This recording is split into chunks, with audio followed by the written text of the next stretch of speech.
The Zitharian hunting party had been tracking the humans for 3 solar cycles. Commander Velrak couldn't comprehend why these soft-skinned mammals hadn't fled the moment they detected the pursuit.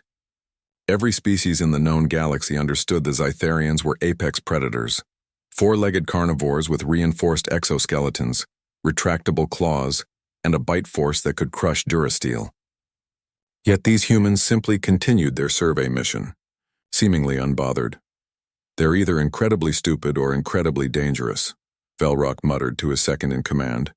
A young warrior named Crix, barely past his juvenile stage, growled eagerly. "Let me scout ahead, Commander. I'll show them what Zitharian fury looks like." Against his better judgment, Velrak allowed it. The cub needed to learn. Katniss noticed the small creature first. Through her binoculars, she spotted something moving erratically through the crimson vegetation of planet Helios 7. "Leo, we've got company. Small quadrupedal, looks like it's struggling." Leo adjusted his scanner, his weathered face creasing with concern. "Biosignature matches the Zitharian hunting party we detected yesterday. That's a juvenile. Probably tried to prove something to its pack." They watched as the young predator stumbled, its breathing labored. It had been running for hours, trying to circle back to its pack, but had gotten hopelessly lost in the maze-like canyon system. The temperature was dropping rapidly. Helios 7's nights were lethal even for species adapted to harsh environments. "It's going to die out there," Katniss said quietly. Leo sighed. He knew that look in her eyes. "Katniss, that thing's species has been hunting us for 3 days. Its pack probably wants to eat us." "Look at it, Leo. It's just a kid who made a stupid mistake."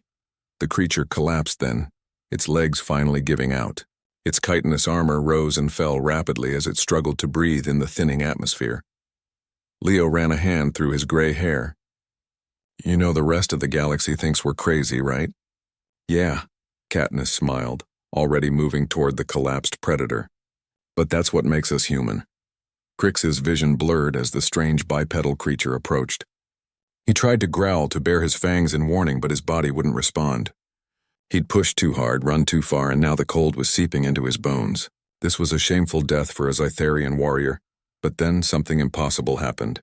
The human, the prey, knelt beside him. Soft hands touched his armor, checking for injuries.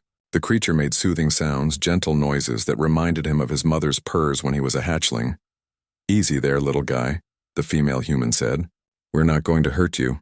The other human, older with strange gray fur on his head, crouched down with a device. "His core temperature is dropping fast. We need to get him somewhere warm." Crix felt himself being lifted. The female human had somehow hoisted his 100-kilogram body onto her shoulders, her augmented exosuit compensating for his weight. He should fight, should tear into her exposed flesh, but he had no strength left.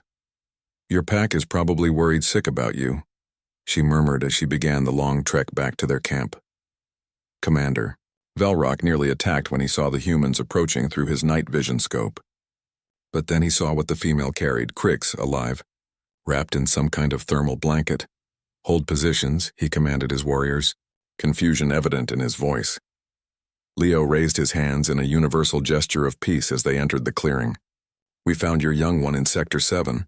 He's exhausted and hypothermic, but alive. We've stabilized his vitals." Katniss gently lowered Crix to the ground.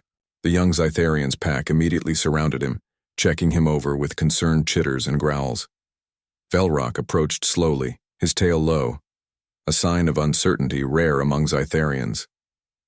"Why?" he asked in heavily accented galactic standard. "We hunted you. We are your predators." Katniss smiled tiredly. "Where we come from, we have a saying. We all live in the same house, we just forget sometimes. Your cub made a mistake. Kids do that. They don't deserve to die for it." Leo added, "Besides, humans spent hundreds of thousands of years learning that cooperation beats competition. We didn't become apex predators by being the biggest or strongest. We did it by taking care of each other, even when it seemed crazy to do so." Velrak looked at his warriors, then at Crix, who was already recovering under his pack's care. The commander made a decision that would change Zitharian-human relations forever. "The hunt is over," he declared. "These humans have shown honor beyond understanding. We will not harm those who save our young."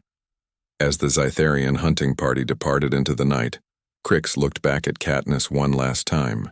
She waved. And despite everything his warrior training had taught him, he found himself hoping they would meet again. Months later, when the Galactic Council questioned why the notoriously aggressive Zytharians had entered into an alliance with humanity, Velrock's answer was simple. Because when our cub collapsed from exhaustion, they didn't see a predator. They saw a child who needed help. That is not weakness, that is a strength we never understood. That is why humans are the most dangerous species in the galaxy. They make allies where others see only enemies. And across the stars, humanity continued doing what they did best, being irrationally, impossibly, beautifully compassionate in a universe that couldn't quite comprehend it.